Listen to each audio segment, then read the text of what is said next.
주님의 평강이 오늘 이 시간 함께하는 우리 모두에게 임하기를 주의 이름으로 축원합니다. 2차 세계대전 후에 38선을 경계로 우리나라는 남과 북으로 갈라져서 북쪽은 소련군에 의해서 남쪽은 미군에 의해서 다스림을 받게 됐습니다. 남쪽은 이승만, 북쪽은 김일성. 그래서 1948년에 각각 남한과 북한을 건설함으로 갈등이 깊어지게 됐습니다. 해방이 되고 나서 북쪽에 이 북한 정권이 들어서면서 기독교를 포함한 종교가 탄압을 받게 되자 많은 믿음의 자유를 찾아서 많은 자들이 남한으로 월남하게 되었습니다. 특별히 여러분, 기독교는, 개신교는 지역적인 기반이 38선 이북이었어요. 그런데 그곳에 소련군이 주둔하고 북한 공산 정권이 수립이 되면서 일제보다도 더 핍박이 심해졌습니다. 사실 개신교의 최대 신학교였던 장신대, 총신대의 모체였던 그 신학교가 평양 신학교였는데, 평양 장로의 신학교가 바로 평양에 있었죠. 그리고 숭실대학교 전신인 숭실학교도 평양에 있었습니다. 동양의 예루살렘이라고 불릴 정도로 평양은 개신교 부흥의 중심이 되었던 곳이에요. 그런데 지금은 주체 사상의 성지가 돼버려고 만 곳이었죠. 6.25 전쟁을 거치면서 이 개신교인들을 비롯한 모든 기독교인들을 큰 핍박을 가하면서 굉장히 어려움을 겪게 되어집니다. 신사참배를 요구했던 일제보다도 더 악랄했던 것은 신사참배만 완강하게 거부했던 그런 교역자들이나 성도들을 데려다가 고문하고 그렇게 핍박을 했는데, 북한은 도리어 예배드리는 모습만 봐도 그냥 다 도륙을 하는 일이 벌어진 거예요. 그래서 사실은 전쟁 직후에 이 개신교인들은 북한에 대한, 그러니까 이 공산당에 대한 분노를 가지고 있을 수밖에 없었습니다. 특별히 한국의 보수 정치인들은 전쟁 직후 이 반공을 내세우면서 자신들을 지지해달라고 그렇게 요청하는 것을 보게 됩니다.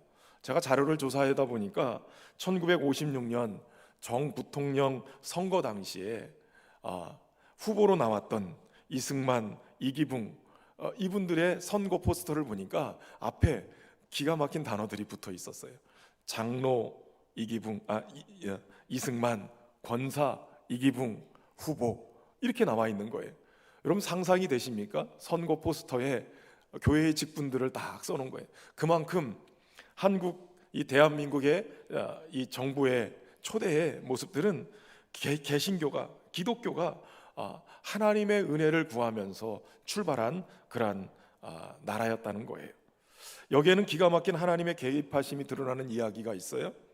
한 젊은 선교사 부부가 미국 선교부에서 파송받아 한국에 왔어요. 이 젊은 선교사 부부가 충남 공주를 선교 기반으로 해서 선교를 시작했는데, 프랭크 윌리엄스 부부입니다. 우리나라 말로는, 한국명으로는 우리암이라는 이름을 지었어요. 이 우리암 선교사님이 1906년 충남 공주의 영명학교를 설립해서 40년 강제 추방될 때까지 교장으로 지내면서 위대한 인물들을 길러냈는데, 여기에 유관순 열사도 있었고 독립운동가 유우석 운동가도 있었고 초대 내무부 장관을 지냈던 조병옥 씨도 있었고, 그러니까 그만큼 애국지사들이 이 학교를 통해서 많이 길러진 거예요. 공주에서 첫 아들을 낳았는데 그 아들의 이름을 뭐라고 지었냐면, 그때는 일제치하였기 때문에 대한민국에 광복이 있으면 좋겠다, 광복이 일어났으면 좋겠다. 그래서 아들 이름을 광복이라고 졌어요. 그게 우광복.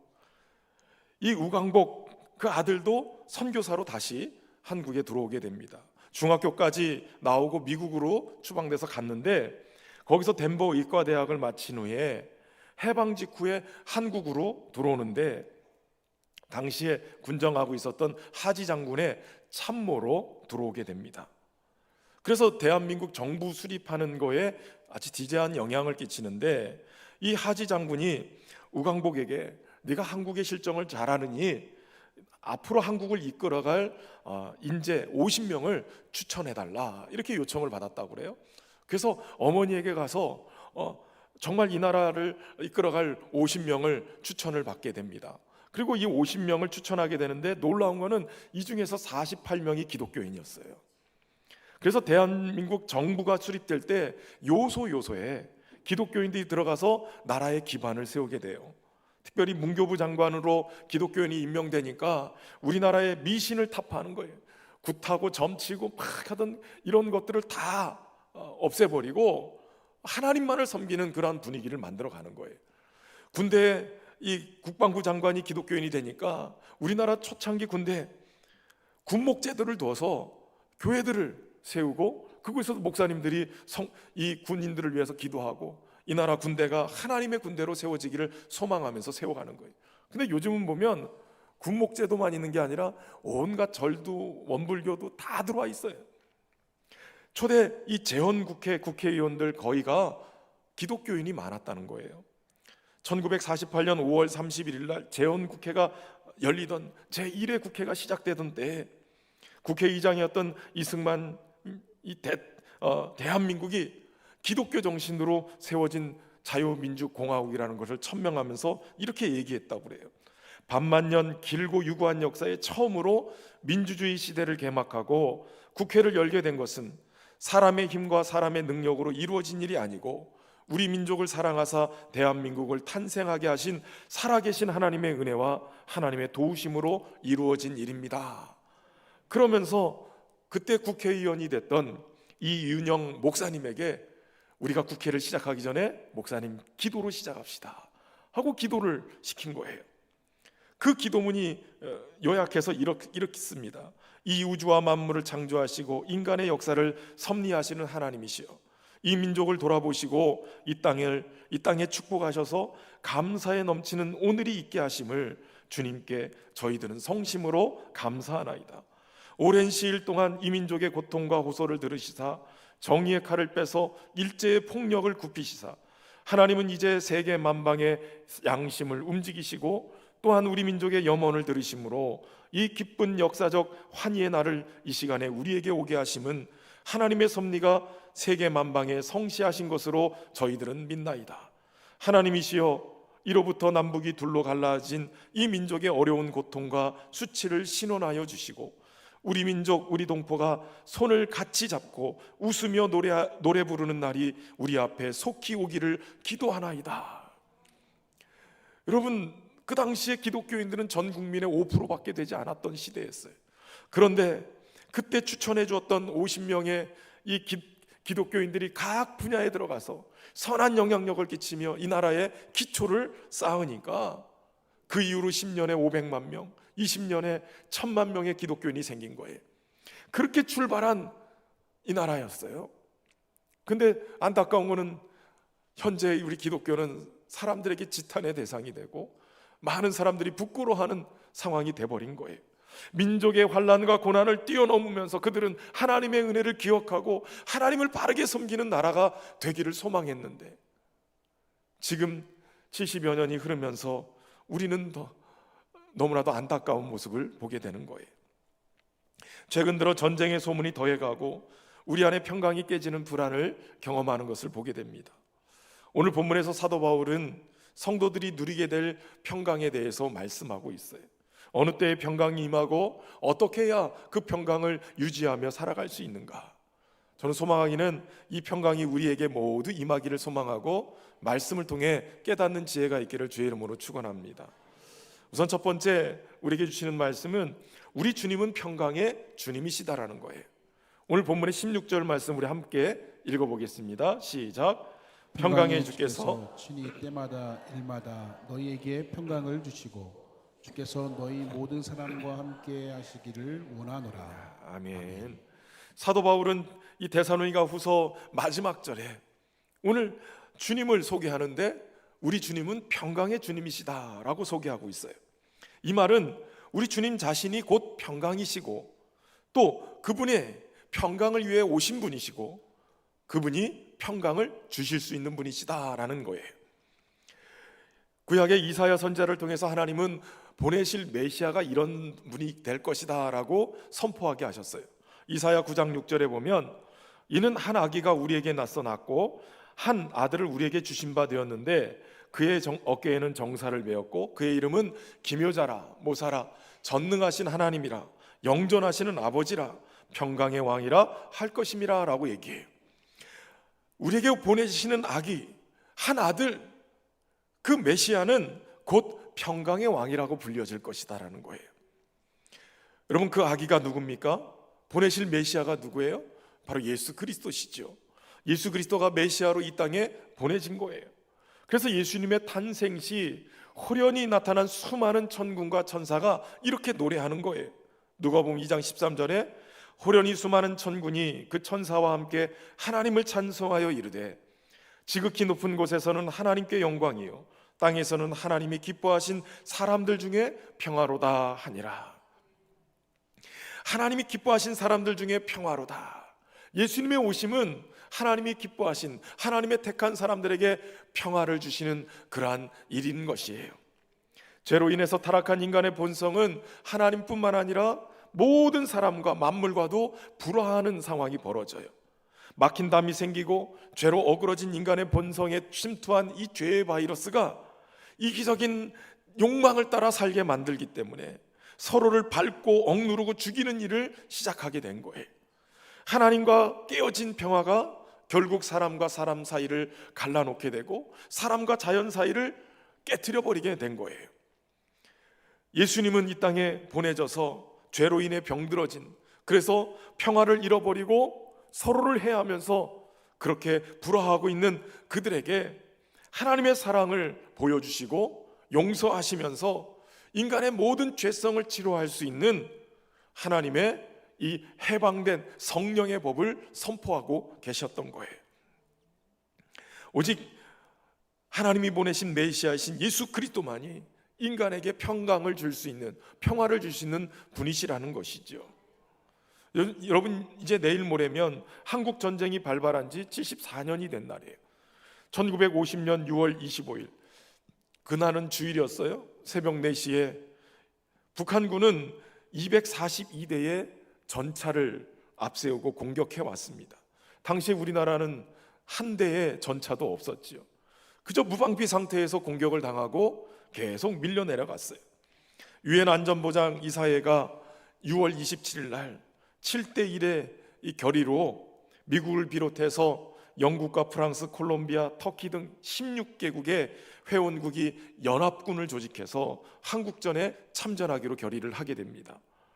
낙동강 전선까지 밀려갔던 우리가 연합군의 개입과 인천 상륙작전을 통해서 서울을 빼앗긴 지 3개월 만에 9월 28일 날 다시 되찾게 되고, 또 올라가서 10월 10일에는 원산, 10월 19일에는 평양을 탈환하게 되고 11월에는 두만강 일대까지 진격을 하게 되어졌어요.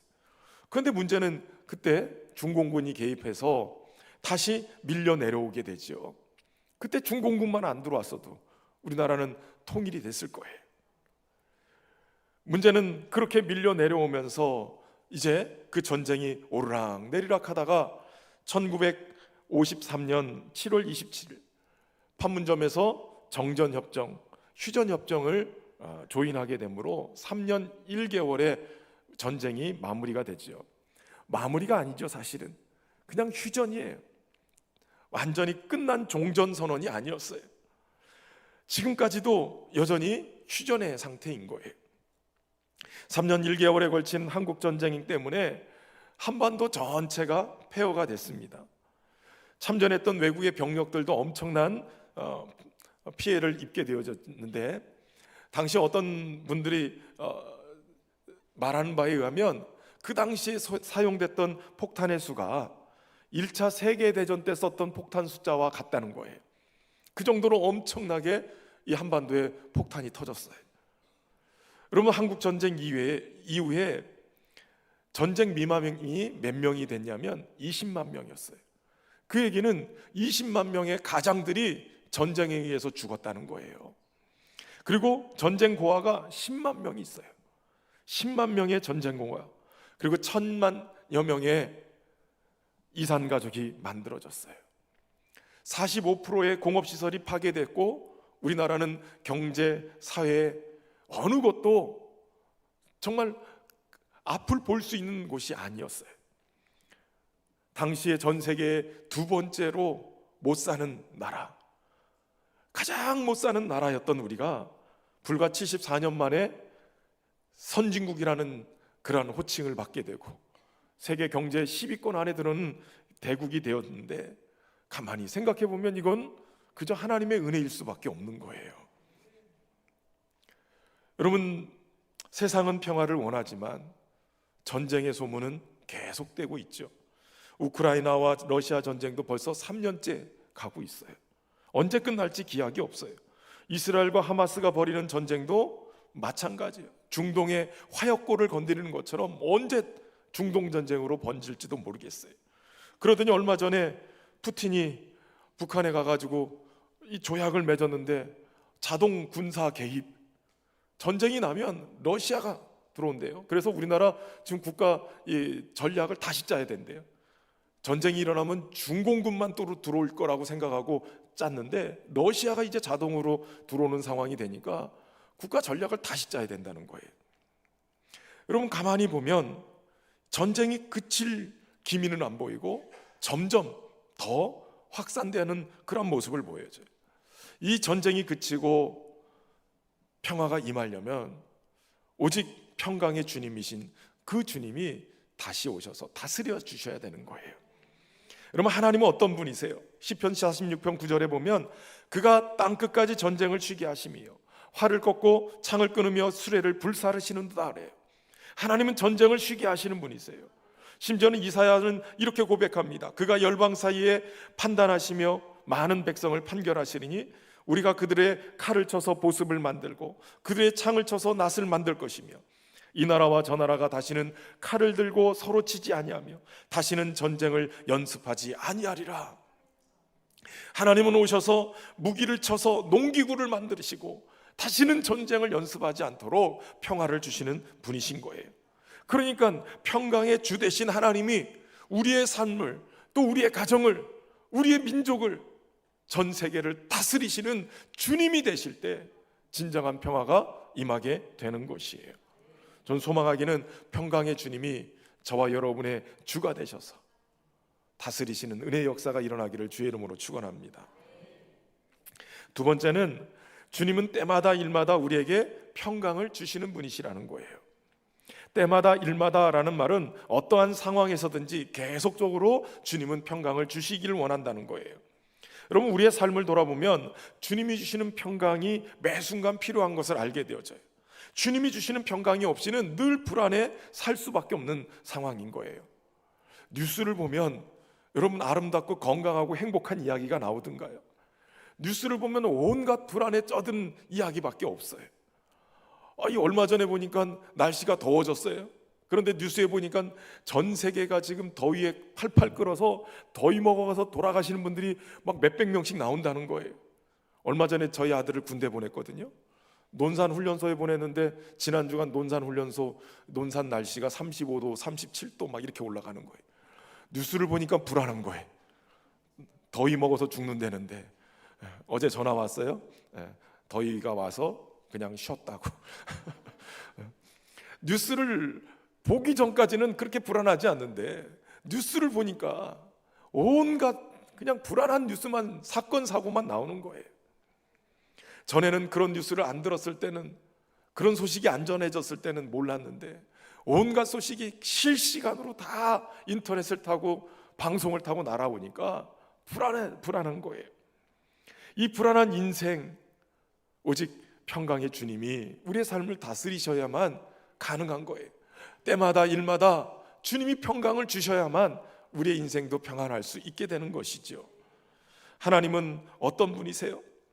시편 29편 11절에 보면 여호와께서 자기 백성에게 힘을 주시며 여호와께서 자기 백성에게 평강의 복을 주시리로다 라고 얘기해요. 하나님은 자기 백성에게 힘 주시고 평강을 주시는 분이세요. 저 여러분에게 힘 주시고 평강 주시기를 주의 이름으로 축원합니다. 바울과 실라가 전도하다가 복음을 전하다가 매맞고 빌립보 감옥에 갇혔어요. 그럼에도 불구하고 피투성이가 된 몸을 이끌고 하나님 앞에 기도하고 찬송을 합니다. 그러니까 놀라운 것은 옥문이 열리고 착고가 풀어지는 거예요. 그 일로 인해서 간수가 예수님을 영접하고 복음을 받아들이는 역사가 일어나게 됩니다. 그 일 이후에 바울 일행이 다다른 곳이 데살로니가라는 곳이에요. 바울은 그곳에서 3주 동안 하나님의 말씀을 전했어요. 그랬더니 놀라운 일이 벌어졌어요. 경건한 헬라인들이 또 귀부인들이 몰려서 예수님을 영접하고 구원의 역사가 일어나기 시작했어요. 그런데 이것을 지켜보던 유대인들이 시기가 일어났어요. 그래서 바울 일행을 힘들게 하니까 바울 일행이 도망할 수밖에 없었어요. 그런데 놀라운 것은 3주밖에 되지 않았지만 그곳에서 데살로니가 교회라는 곳이 탄생하게 되어집니다. 데살로니가 교회가 그때부터 계속된 박해를 경험하게 되어져요. 3주밖에 복음을 듣지 못했지만 그러나 교회가 생기고 하나님을 예배하는 중에 있었는데 시기하는 유대인들뿐만 아니라 이 로마의 사람들이 계속 핍박하는 거예요. 그 핍박을 경험하는 이 데살로니가 교인들이 간절히 사모한 것은 주님이 다시 오실 날을 사모한 거예요. 주님이 얼른 오시겠지 하고 주님을 기다리고 있었어요. 그런데 문제가 생겼어요. 핍박이 심하고 주님을 간절히 기도하다 보니까 그들 중에는 일상을 포기하고 그저 기도만 하는 사람들이 생겼어요. 그리고 그 중에서는 심지어 예수님이 이미 재림하셨다 하면서 거짓 소문을 내고 사람들의 마음을 휘저어놓는 사람들이 있었어요. 그러니까 밖으로는 핍박이 있고 안으로는 거짓된 것들이 들어오면서 성도들이 막 흔들리고 이 안에서 폭풍이 일어나고 있는 거예요. 11절 말씀에 보면 우리가 들은즉 너희 가운데 게으르게 행하여 도무지 일하지 아니하고 일을 만들기만 하는 자들이 있다 하니라고 얘기하는데 바로 이들이 일은 안 하고 일만 만드는 사람들이었던 거예요. 그럼에도 불구하고 바울은 끝까지 인내하며 흔들리지 말 것을 권고하면서 12절부터 15절까지 이런 상황에서 어떻게 해야 될 것인가 3가지로 가르쳐줘요. 첫 번째는 조용히 일하며 자기 양식을 먹으라는 거예요. 12절 말씀에 보면 이런 자들에게 우리가 명하고 주 예수 그리스도 안에서 권하기를 조용히 일하여 자기 양식을 먹으라 하노라. 여러분, 주님의 재림은 그저 모든 것을 놓고 기다리는 것이 아니에요. 오직 일상을 살아가다가 주님이 데려가시는 거예요. 마태복음 24장에 보면 예수님이 이렇게 얘기하시죠. 그때에 2사람이 밭에 있음에 한 사람은 데려감을 당하고 한 사람은 버려둠을 당할 것이요 2 여자가 맷돌질을 하고 있음에 한 사람은 데려감을 당하고 한 사람은 버려둠을 당할 것이니라. 그러므로 깨어있으라. 어느 날에 너희 주가 임할는지 너희가 알지 못함이니라. 여러분, 여기에서는 한마디로 얘기하면 너희는 일상을 살다 보면 그러면 누군가는 데려가고 누군가는 버려둠을 당할 것이다. 그러나 한 가지 조건이 있다. 깨어있으라 라는 거예요. 여러분, 이것을 가만히 생각해 보면 일하지 않고 그저 마냥 기다리고 모든 것을 포기한 인생이 아니라 일상을 살아가면서 자기 양식을 먹는 것, 이게 깨어있는 자의 모습이라는 거예요. 모든 걸 내려놓는 것이 아니에요. 영적인 삶도 마찬가지예요. 문제가 생기면 모든 걸 포기하고 그저 주저앉는 것이 아니에요. 일상을 살아가는 거예요. 예배하는 건 멈추지 말아야 되고 기도하는 건 멈추지 말아야 되고 찬송하는 건 멈추지 말아야 되는 거예요. 믿음 생활을 잘 하려면 꾸준하게 그 일들을 행해야 되는 거예요. 멈추고 주저앉는 순간에 잠들어 버리는 거예요. 깨어있기를 주의 이름으로 축원합니다. 2번째는 선을 행하되 낙심하지 말아야 된다는 거예요. 13절에 형제들아 너희는 성을 행하다가 낙심하지 말라 하는 거예요. 여러분, 선을 행한다는 것은 예수님을 믿는다는 것이 선을 행하는 거예요. 예수님을 믿기 때문에 주님 말씀에 순종하여 행하는 것들이에요. 사랑하는 것, 용서하는 것, 모두가 주님을 믿기 때문에 행하는 거예요. 그러니까 믿음이 있어야 선도 행할 수 있는 것이죠. 갈라디아서에서 사도 바울은 이렇게 얘기합니다. 우리가 선을 행하되 낙심하지 말지니 포기하지 아니하면 때가 이름에 거두리라. 그러므로 우리는 기회 있는 대로 모든 이에게 착한 일을 하되 더욱 믿음의 가정들에게 할지니라 하는 거예요. 낙심하지 않고 포기하지 않으면 결국 때가 이름에 거두게 된다는 거예요. 우리에게 주님이 주시는 은혜가 필요한 게 바로 낙심하지 않고 포기하지 않는 거예요. 인내하는 것이 필요해요. 교회 학교 교사들이 아유 저 아이들이 얼마나 언제 커 이러고 계속 무진장 사랑해내고 계속 봉사를 하잖아요. 그런데 아이들을 향해서 낙심하면 아무 일이 안 와. 낙심하지 않고 포기하지 않으면 그 아이들이 얼마나 놀랍게 믿음의 사람으로 자라는지 몰라요. 가끔은 이 사랑방장들 뭐 이런 분들을 속삭이는 분들 가끔 있어요. 믿음이 약해 보이기도 하고 부방장도 그렇고. 그런데 여러분 그럴 때마다 우리 저 마을 지도자들이 굉장히 힘들어하는데 아니에요. 기다려주면, 포기하지 않고 낙심하지 않고 기다려주면 하나님이 그들을 얼마나 멋지게 세우시는지 몰라요. 여러분 내 자신에게도 마찬가지예요. 낙심하지 말고 포기하지 말고 기다려주면 때가 되면 주님이 열매 맺게 하시고 거두게 하실 거예요. 낙심하지 마십시오. 포기하지 마세요. 그러면 주님이 수확하게 하실 줄로 믿습니다. 세 번째는 원수같이 하지 말고 형제같이 하라는 거예요. 14절 말씀에 보면 누가 이 편지에 한 우리말을 순종하지 아니하거든 그 사람을 지목하여 사귀지 말고 그로 하여금 부끄럽게 하라. 그러나 원수와 같이 생각하지 말고 형제같이 권면하라 라고 얘기해요. 여러분 가만히 생각해 보면 우리의 삶에 가장 가까운 곳에 원수 같은 자들이 있어요.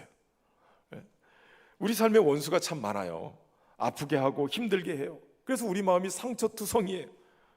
그래서 우리 자신을 보호하려고 우리는 우리 자신의 방어 기제가 작동할 때가 있어요.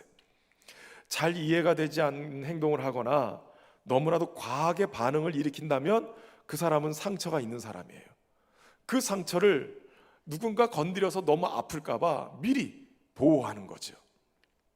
자신을 보호하는 모습 때문에 우리 자신도 상처를 받고 또 내 자신이 보호하는 그 모습 때문에 누군가가 상처를 받아요. 그런데 때로 힘들게 하기도 하고 아프게 하기도 하지만 오늘 사도 바울은 아주 중요한 얘기를 해요. 그들을 지목하여 사귀지 말고 그로 하여금 부끄럽게 하라. 이것만 놓고 보면 마치 왕따시키라는 소리처럼 들려요. 그런데 15절 말씀이 아주 중요한 얘기하죠. 그러나 원수같이 생각하지 말고 형제같이 권면하라는 거예요. 그들은 너의 원수가 아니라 형제다라고 얘기하는 거예요. 그렇기 때문에 기다려줘야 되고 사랑해내야 되고 그런 거죠. 그들도 형제이기 때문에 에베소서 4장 3절에 평안에 매는 줄로 성령이 하나 되게 하신 것을 힘써 지키라 라고 얘기하는 거예요. 힘써 지키는 것이 필요해요. 애쓰고 힘쓰는 일, 그리고 성령께서 하나 되게 하실 것이기 때문에 성령님을 의지하라는 것이에요. 여러분 성령님을 우리에게 보내주신 이유가 있어요. 성령님은 하나님의 영으로 우리를 하나님의 자녀로서 온전하게 살아갈 수 있도록 우리를 인도하시는 영이세요. 그런데 그 성령이 우리 안에 오셔서 하시는 일이 있어요. 우리의 영혼 깊은 곳을 조명해 주시는 거예요. 그 영혼 깊은 곳에 우리는 상처를 묻어두기도 해요. 심지어는 무의식 속으로 밀어넣어서 나는 아무 문제가 없는 것처럼 여기기도 해요. 그런데 그 안에서 썩어가고 아파하는 그 상처들이 때로는 쓴뿌리가 돼서 우리에게 쓴물나는 인생 되게 만들고 우리의 신앙과 인격에 영향을 주게 만들어요. 그래서 성령이 우리 안에 깊이 경험되어지면 성령께서 우리 안에 그 깊이 숨겨놨던 상처들을 끄집어내서 치유하시고 회복해 나가시는 거예요. 여러분 그렇기 때문에 성령이 하나 되게 하신 것 힘써 지키기 위해서 두 가지를 하셔야 돼요. 하나는 나를 용서하셔야 돼요. 내 안에 상처가 치유되고 회복될 수 있도록. 그리고 누군가가 나에게 상처를 주는 그가 그 안에도 상처가 있기 때문에 하나님이 그를 축복하시고 치유하시기를 기도하셔야 돼요. 그리고 중요한 건 성령이 역사하시면 평안에 매는 줄로 하나 되게 하시는 거예요. 성령은 평안의 영이세요. 우리 안에 평안을 주시고 더불어서 평안을 주시는 줄로 믿습니다. 잠언서에서는 원수와 화목하게 하는 비결을 가르쳐 줍니다. 인자와 진리로 인하여 죄악이 속하게 되고 여호와를 경외함으로 말미암아 악에서 떠나게 되느니라. 사람의 행위가 여호와를 기쁘시게 하면 그 사람의 원수라도 그와 더불어 화목하게 하시느니라. 그 사람의 원수라도 더불어서 화목하게 하시는 그 일을 누가 하신다고요? 여호와께서 하시는 거예요. 여호와를 기쁘시게 하면 사람의 행위가 여호와를 기쁘시게 하면 화목하게 만들어 주신다는 거예요. 여러분, 여호와를 기쁘시게 하는 일이 무엇일까요? 앞에서는 인자와 진리, 여호와를 경외함 얘기하죠. 히브리서에서는 믿음에 대해서 얘기해요. 믿음이 없이는 하나님을 기쁘시게 하지 못하나니 하나님께 나가는 자는 반드시 그가 계신 것과 또한 그가 자기를 찾는 자들에게 상 주시는 이심을 믿어야 할지니라. 우리가 하나님을 경외함으로 하나님을 찾고 구하면, 주님이 주시는 인자와 긍휼로 내 삶을 살아내면 하나님이 기뻐하시는 것이고, 그것을 통해서 하나님이 화목하게 만드신다는 거예요. 에베소서 5장 8절에도 이렇게 얘기하죠. 너희가 전에는 어둠이더니 이제는 주 안에서 빛이라. 빛의 자녀들처럼 행하라. 빛의 열매는 모든 착함과 의로움과 진실함에 있느니라. 주께 기뻐하시게 할 것이 무엇인가 시험하여 보라. 너희는 열매 없는 어둠의 일에 참여하지 말고 도리어 책망하라. 주님을 기쁘시게 할 게 뭔가를 시험해 보라는 거예요. 다시 말하면 주님이 기뻐하시는 일 하라며 살라는 거죠. 모든 착함과 의로움과 진실함, 어둠의 일에 참여하지 않는 인생 살아가라는 거예요. 그리고 뭐 해야 되냐면 거룩함을 따르라는 거예요. 데살로니가전서 4장에 보면 너희가 마땅히 어떻게 행하여 하나님을 기쁘시게 할 수 있는지를 우리에게 배웠으니 곧 너희가 행하는 바라 더욱 많이 힘쓰라. 그리고 3절에 이어서 얘기합니다. 하나님의 뜻은 이것이니 너희의 거룩함이라. 곧 음란을 버리고 각각 거룩함과 존귀함으로 자기 안에 대할 줄을 알고 오라고 얘기해요. 그러니까 음란을 버리고 거룩한 삶을 살아가게 하는 것이 하나님을 기쁘시게 하는 거라는 거예요. 저와 여러분의 삶에 하나님이 기쁘시게 하는 일로 가득 채워지기를 주의 이름으로 축원합니다. 주님은 원수된 것, 막힌 것을 자신의 육체로 하셨다고 얘기해요. 그는 우리의 화평이신지라 둘로 하나를 만드사 원수된 것 곧 중간에 막힌 담을 자기 육체로 허시고, 하나님과 인간 사이에 막힌 담, 이 원수된 것들을 허무신 주님은 인간과 인간 사이에 막힌 담도 허무시고 원수된 것도 풀어주시는 분이세요. 그리고 제자들에게 이렇게 말씀하시는 거죠. 평안을 너에게 끼치노니 곧 나의 평안을 너에게 주노라. 내가 너에게 주는 것은 세상이 주는 것 같지 아니하리라. 너희는 마음에 근심하지도 말고 두려워하지도 말라라고 얘기하세요. 예수님은 사람들의 배신, 원수 맺은 것 십자가에서 용서하셨어요. 주님의 마음의 평강이 깨지지 않았어요. 마귀는 가끔 가다가 사람을 통해서, 환경을 통해서 우리의 마음을 막 흔들어 버려요. 넘어가게 만들어요. 좌절하게 만들고 포기하게 만들어요. 그러나 주님은 십자가에서 사람들의 배신도, 원수 같은 그러한 것들도 용서하시면서 흔들리지 않고 승리하셨어요. 그러므로 그럼 우리 주님이 주시는 평강이야말로 우리를 진정으로 평화롭게 만드는 진정한 평강인 줄로 믿습니다. 예수님은 우리에게 연약한 모습을 가지고 이 땅에 오셨어요.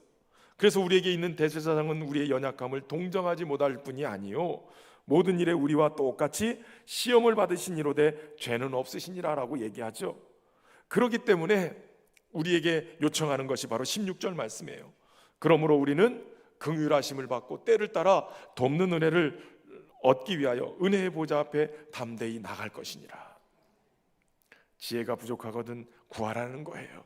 은혜가 부족하면 구하라는 거예요. 사랑이 부족하면 구하라는 거예요. 마음에 풍랑이 일어나면 풍랑을 잠잠케 하시는 우리 주님 앞에 나와서 때를 따라 돕는 은혜를 구하라는 거예요. 구하게 될 때 주님의 은혜가 때마다 일마다 우리의 삶 속에 평강으로 임하게 될 줄로 믿습니다. 마지막 세 번째는 평강의 주님은 우리와 함께 하시는 분이신 거예요. 평강의 주님이 우리와 함께 하시면 우리가 평강할 수 있어요. 왜냐하면 주님이 평강의 주님이시고 평강을 주시는 분이기 때문에. 중요한 것은 우리가 주님과 동행하는 삶이에요.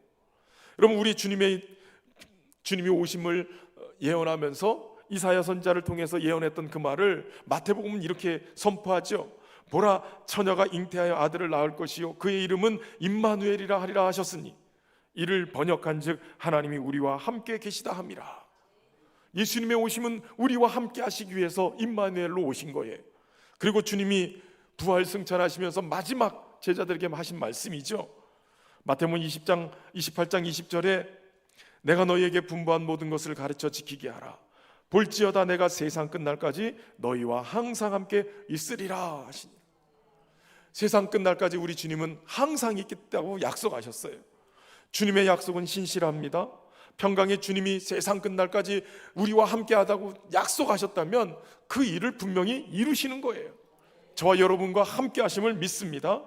우리가 그 평강의 주님과 함께 하기로 결심하면 평강의 주님이 우리와 함께 하시면서 그 평화를 누리게 하시는 줄로 믿습니다. 예수님이 걸어가신 십자가의 길, 고난의 길이에요. 근데 그 주님이 평강을 유지할 수 있었던 비결은 하나님 아버지와 동행할 수 있었기 때문에, 성부의 품에 안기셔서 그분은 그 평강을 유지할 수 있었어요. 우리를 품으시는 주님이 동행하시기로 작정하세요. 예수님이 이 땅에 오신 목적을 요한복음 10장 10절은 이렇게 기록하고 있어요.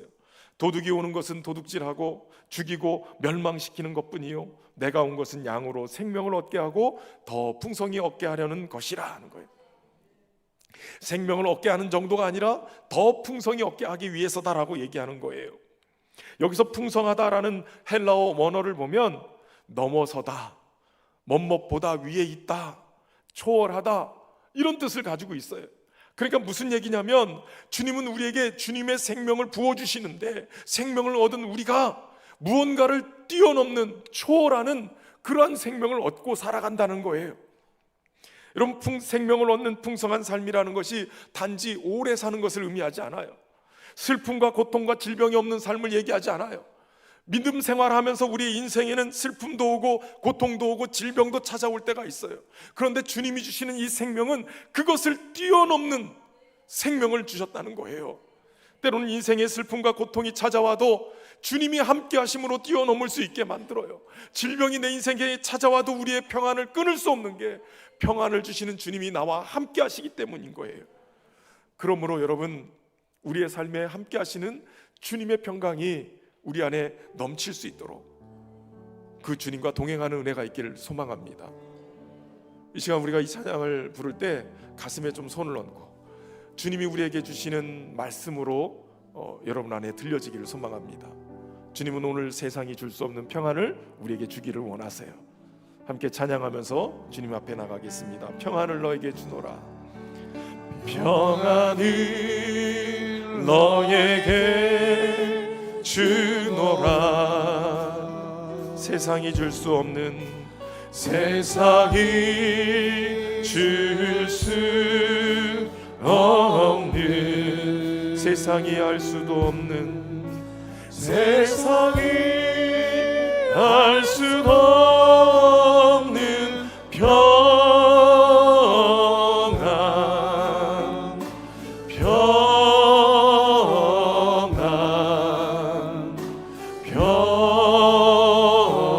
평안, 평안을 내게 주노라. 다시 한번 고백합시다. 평안을 너에게 주노라.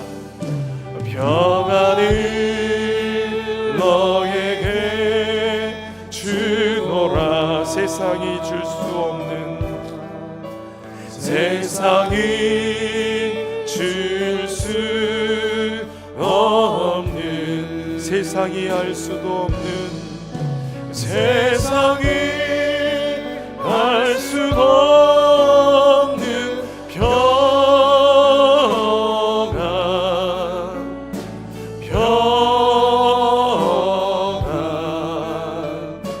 평안, 평안, 평안을 내게 주노라. 다시 한번 고백합시다. 평안을 너에게, 평안을 너에게 주노라. 세상이 줄 수 없는, 세상이 알 수도 없는 평안, 세상이 알 수도 없는 평안, 평안, 평안, 평안을 내게 우리가 말씀 의지하며 기도하며 나갈 때 하나님 평강의 주님께서 우리의 삶을 다스려 주셔서 우리 안에 불안과 두려움이 떠나가게 하시고 주님이 주시는 평안을 누리게 하여 주옵소서. 특별히 이 나라 민족 열방에 하나님의 평강이 임하여서 하나님 전쟁이 그치고 오직 하나님의 평강만이 우리 가운데 임하는 역사가 있게 해 주옵소서. 우리 합심해서 함께 기도하며 나가겠습니다. 살아계신 하나님 아버지, 오늘도 주님의 말씀을 통하여 우리 가운데 평강을 주시기 위해서 오시는 주님을 바라보게 하시니 감사합니다. 하나님 전쟁을 쉬게 하시고 모든 전쟁이 그치게 되고 하나님의 평강이 우리 가운데 임하기를 소망합니다. 하나님 전 세계에 있는 여자와 말미암아 고통이 있습니다.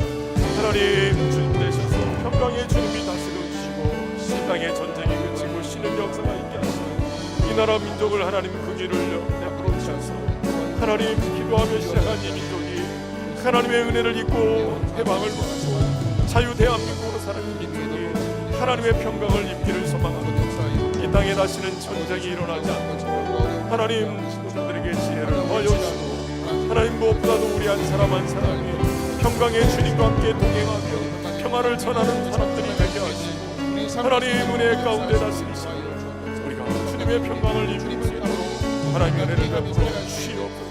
하나님 주의 문대로 생활에게 성령이 하나님 말씀을 살아갈 수 있도록 은혜 베풀어 주시옵소서. 존귀하신 하나님을 찬양합니다. 살아계신 하나님, 오늘도 평강의 주님으로 우리 가운데 오셔서 때마다 일마다 평강을 주시는 줄로 믿습니다. 오늘 우리의 삶 속에 우리의 가정과 우리의 교회와 이 나라 민족 열방에 평강의 주님이 주시는 평강이 필요한 줄로 믿습니다. 주님, 전쟁을 그치게 하시고 쉬게 하시는 하나님, 이 나라뿐만 아니라 전 세계의 전쟁을 그쳐 주시고 이 땅에는 다시는 전쟁이 일어나지 않도록 주의 평강이 보호하신 은혜가 있도록 인도하여 주옵소서. 주님과 함께 동행하되 평강의 주님으로 말미암아서 더욱더 우리 안에 삶의 파도가 그치고 오직 하나님 주시는 평강이 우리를 다스릴 수 있도록 은혜 베풀어 주옵소서. 세상이 줄 수 없는, 세상이 알 수도 없는 평안을 우리에게 주시는 예수님의 이름으로 기도하옵나이다.